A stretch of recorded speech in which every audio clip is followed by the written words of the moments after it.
สบายดีมื้อนี้จะมาแนะนำการตั้งหน้าเอกสารให้มีทั้งแนวนอนและก็แนวตั้งในเอกสารชุดเดียวกันเนาะที่มาแนะนำมื้อนี้เนาะเพื่อจะมีเป็นประโยชน์สำหรับท่านใดที่บ่ทันรู้เนาะยกตัวอย่างเฮาเปิดเอกสารเนาะเฮามีเอกสารยกตัวอย่างเฮามีเอกสารละลายหนาแนวนี้เนาะและ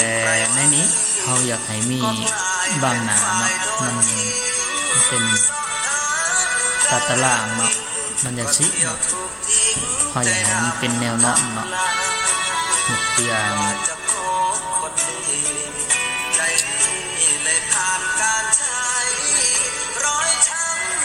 ี่เนาะถ้าอยากให้มันเป็นแนวนอนหนานี้เนาะ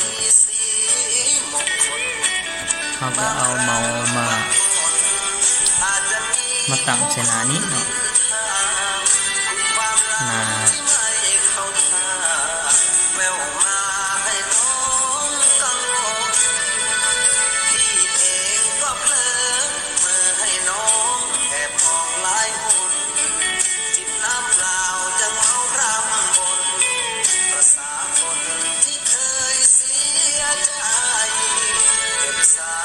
เนาะแล้วก็ไปเข้าที่เลเยอร์เนาะ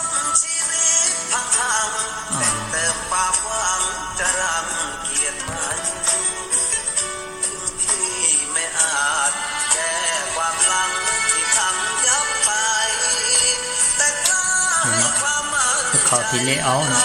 แล้วก็เลือกที่เบสนี่เนาะมันแปลว่าวางเนาะแล้วก็มาเลือกที่next phase เนาะหน้าถัดไปเนาะ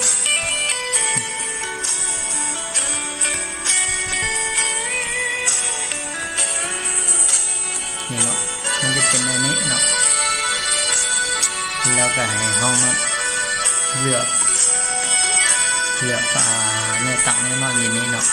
เลือกให้เป็นแนวนอนเนาะ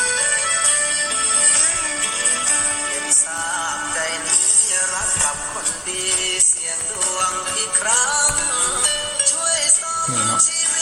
มันจะเป็นแนวนอนเนาะแนวนอนเบิดหลังจากหน้านี้เป็นแนวนอนเนาะหน้าต่อไปอีกเขาอยากให้เป็นแนวตั้งเขาจะมาคลิกเส้นหน้านี่เนาะแล้วก็คลิกเลือกมาถัดไปอีกเนาะเป็นแนวนอนเขาจะมาเลือกมองที่เก่าเนาะให้เป็นในตั้งกับเคลื่อนเนาะ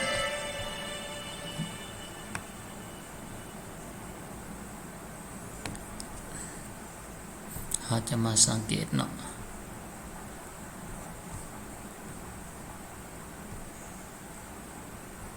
นี่เนาะมาสังเกตว่าหน้าที่หนึ่งนี่เนาะเป็นแนวตั้งเนาะที่สองที่สามยังเป็นแนวนอนหลังจากนั้นก็ยัง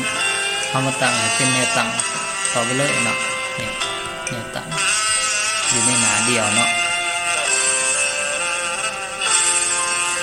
เราก็สามารถ